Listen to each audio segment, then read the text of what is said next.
All right, I'm the Flat Rate Master, and today we're talking about sealing washers and why newbie lube techs need to learn how to use them.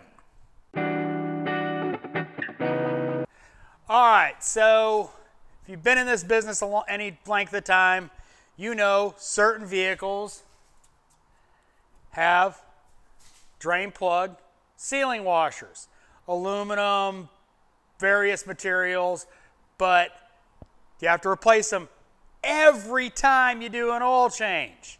I went around and just went to various oil drains around the shop, and these are what I found. Crushed, overused, split drain plug washers. I had one the other day, Honda, aluminum oil pan. No drain plug washer, just super tight. Luckily for the customer, that one was not damaged. The oil pan was okay. I was able to put a new drain plug because it was also, the head of it was also beat up. New drain washer, new drain plug, sealed up fine. Customers on their way. Y'all gotta learn to use washers.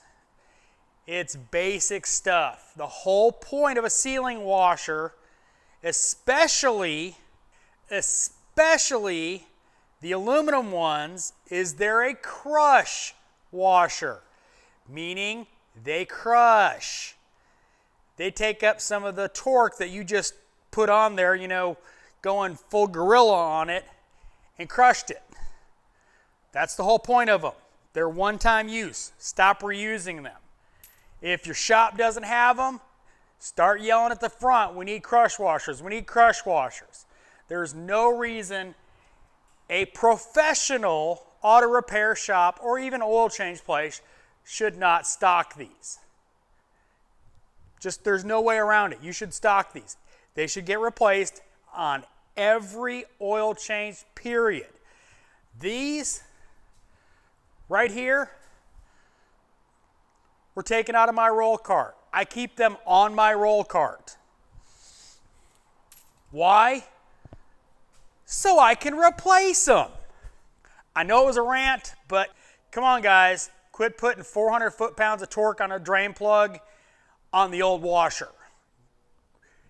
Walk your butt over and go get a new washer and put it on and do it right. So I know this was a rant. I hope you enjoyed it. Thanks for watching. I am the Flat Rate Master.